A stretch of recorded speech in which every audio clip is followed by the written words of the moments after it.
आज इस वीडियो में ट्रेड इन मनोविज्ञान और मनी मैनेजमेंट पार्ट 1 पर चर्चा करेंगे। क्या जुआ एक लत है? यदि हाँ, तो क्यों? विशेष रूप से कसिनो में आप लोगों को स्लॉट मशीनों से चिपके हुए और लीवर को बलपूर्वक खींचते हुए पाएंगे। ट्रेडिंग साइकोलॉजी इसके समान है। प्रेडिक्टिव एनालिटिक्स के अनुसार भले ही उन लोगों में से कुछ ने जैकपॉट जीता हो, वे उन सभी पैसे को स्लॉट मशीन में वापस खर्च करना पसंद करेंगे। क्या ये काफी दिलचस्प नहीं है? कुछ अध्ययनों से पता चलता है कि कई slot machine addict adult diaper पहनते हैं क्योंकि वे प्रकृति की कॉल का जवाब देने के लिए भी उठना नहीं चाहते हैं। इन मशीनों को वेरिएबल रीइंफोर्समेंट का फायदा उठाने के लिए डिजाइन किया गया था, जो मानव व्यवहार में निहित है। ट्रेडिंग साइकोलॉजी क्या है? ट्रेडिंग साइकोलॉजी को किसी भी प्रतिक्रिया या कार्रवाई के रूप में परिभाषित किया जाता है जो एक इनाम प्रदान करता है, यानी एक व्यक्ति एक प्रतिक्रिया दोहराने के लिए प्रेरित होगा यदि उसे उसके लिए एक इनाम मिले। मनुष्य पैटर्न खोजने के लिए पूर्वानुमान और संघर्ष की लालसा करता है, इसकी अनुपस्थिति में भी। परिवर्तनशीलता मस्तिष्क की संज्ञानात्मक उत्पत्ति है और हमारे दिमाग के डिडक्शन के अनुसार कॉज एंड इफेक्ट को अन्य कार्यों जैसे आत्मनियंत्रण और मॉडरेशन से अधिक प्राथमिकता मिलती है। ये ट्रेडिंग साइकोलॉजी है। भिन्न रिवॉर्ड लत को प्रेरित करते हैं और यह हमारे दिमाग को मशगूल कर देता है। मुझे थोड़ा अनुमान लगाने दें। प्रोफेसर संजय बख्शी के अनुसार हमारे दिमाग में डोपामाइन नामक एक खुशी के रसायन की उपस्थिति के कारण छोटे समय के सट्टेबाज तितलियों की तरह होते हैं जो एक फूल से दूसरे पर कूदते हैं। खुशी की डिग्री रिलीज की गई डोपामाइन की मात्रा के सीधे आनुपातिक प्रोपोर्शनल होती है। बंजी जंपिंग या वन नाइट स्टैंड जैसे नोवेल अनुभव मस्तिष्क को भारी मात्रा में डोपामाइन प्रदान करते हैं। एक और चीज जो डोपामाइन वितरित करती है वो है अनपेक्षित सुखद सरप्राइज। डे ट्रेडर्स को पूरे दिन में बहुत छोटी छोटी राशि मिलती है। आपके आश्चर्य के लिए मैं आपको बताना चाहती हूँ कि एक व्यापारी जो अभी ट्रेड जीत कर आया है और एक कोकीन एडिक्ट के दिमाग के एमआरआई के बीच का फर्क बताना एक डॉक्टर के लिए सक्षम नहीं होगा। ये ट्रेडिंग साइकोलॉजी है जो एक ट्रेडर अपने साथ रखता है। वॉल स्ट्रीट पर एक पुरानी कहावत है कि बाजार सिर्फ दो भावनाओं से संचालित होता है, जो लालच और डर है। ये दोनों आंतरिक भावनात्मक स्थिति शेयर बाजार के लिए अनिश्चितता शब्द से संबंधित हैं। इन भावनाओं के सामने झुकने पर का निवेशकों के पोर्टफोलियो और शेयर बाजार पर अत्यधिक निंदनीय प्रभाव पड़ सकता है। ये हमेशा बेहतर है कि हम अपने अज्ञान का विज्ञापन न करें।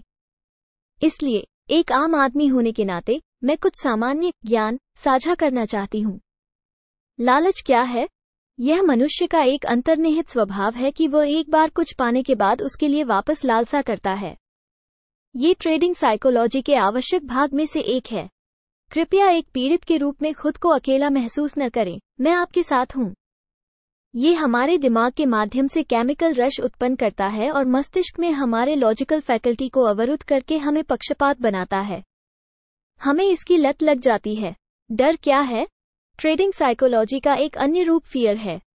यह आमतौर पर एक असुविधाजनक, तनावपूर्ण स्थिति आदि के रूप में वर्णित है। सबसे आम उदाहरणों में से एक जो मैं अब सोच सकती हूँ वो .com बबल है। कई इसे इंटरनेट बबल के रूप में सूचित संदर्भित करते हैं। यह इंटरनेट स्टार्टअप कंपनियों के आसपास बनाया गया था जिसने निवेशकों को उन व्यवसायों में निवेश करने के लिए प्रेरित किया जिनके पास .com टैग था। वे लालची हो गए जिसके बदले में और अधिक लालच पैदा हो गया, जिसके परिणामस्वरूप एक विकट स्थिति पैदा हो गई जो एक बबल को जन्म दे रही थी। बेहतर समझ के लिए मुझे बबल की इन्वेस्टोपीडिया परिभाषा को कोट करने दें। एक बबल एक आर्थिक चक्र है जिसकी विशेषता पहले संपत्ति की कीमतों में तेजी से वृद्धि होना और फिर संकुचित होना है। ये संपत्ति की कीमतों में वृद्धि द्वारा बनती है जो फंडामेंटल्स ऑफ एसेट से अनपेक्षित है और अत्यधिक बाजार के व्यवहार से संचालित है। जब कोई भी और निवेशक ऊंचे मूल्य पर खरीदने के लिए तैयार नहीं होता है तो एक बड़े पैमाने पर कम दाम में बिक्री होती है जिससे बबल खराब हो जाता है। बबल क्रैश के बाद निवेशक तेजी से बाहर चले गए हैं और अनिश्चित खरीदारी पर कम ध्यान केंद्रित करने लगे। इस जटिलता से बचने के लिए हम केवल जोखिम प्रबंधन नामक एक टूल बॉक्स बना सकते हैं।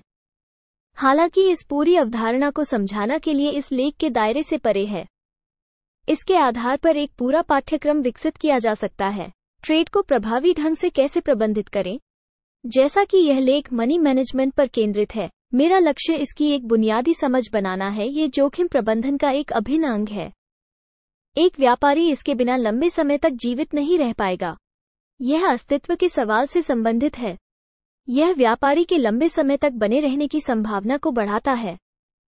कई संभावित सफल सिस्टम या ट्रेडिंग साइकोलॉजी आपदा का कारण बना है, क्योंकि रणनीति को लागू करने वाले ट्रेडर में जोखिम को नियंत्रित करने की एक विधि का अभाव था। विशाल समुद्र में डूबने के बजाय किनारे पर रहना बेहतर है। आशा है आप सहमत होंगे। एक बढ़ई का उपकरण बॉक्स फर्नीचर बना या तोड़ सकता है। इसी तरह मनी मैनेजमेंट एक व्यापार बना या तोड़ सकता है। आपको पोर्टफोलियो प्रबंधन शब्द से परिचित होना चाहिए।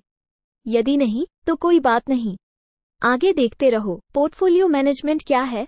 इन्वेस्टोपीडिया के अनुसार पोर्टफोलियो प्रबंधन इन्वेस्टमेंट मिक्स और पॉलिसी के बारे में निर्णय लेने, उद्देश्यों के लिए निवेश से मेल खाने, व्यक्तियों और संस्थानों के लिए परिसंपत्ति आवंटन और प्रदर्शन के खिलाफ जोखिम को संतुलित करने की कला और विज्ञान है। पोर्टफोलियो प्रबंधन सभी ताकत, कमजोरियों, अवसरों और डेप्थ बनाम इक्विटी, घरेलू बनाम अंतर्राष्ट्रीय, विकास बनाम सुरक्षा और कई जोखिम की प्रवृत्ति से ज्यादा रिटर्न्स पाने के लिए ट्रेड ऑफ का मुकाबला और खतरों को निर्धारित करने के बारे में है। आपको जोखिम का प्रबंधन करने के लिए गणितज्ञ होने या पोर्टफोलियो सिद्धांत को समझने की जरूरत नहीं है। इसलिए सभी जटिलताओं को अलग रखते हुए हम इसे अपेक्षाकृत सरल स्तर पर यहां आप तक पहुंचाएंगे। तो आगे की चर्चा हम पार्ट 2 में करेंगे। हमको पता है ज्यादा समझ नहीं आया आपको, तो फिर से वीडियो देखिए, एक एक पॉइंट समझे, क्योंकि ये टॉपिक हर ट्रेडर को समझना चाहिए ही चाहिए। अगर आपने इसको पूरा समझ लिया तो मार्केट में एक अच्छा ट्रेडर कहलाओगे। और पार्ट 2 को देखने के लिए आपको हमारी चैनल को तुरंत सब्सक्राइब करना पड़ेगा। तो जल्दी सब्सक्राइब करें। धन्यवाद।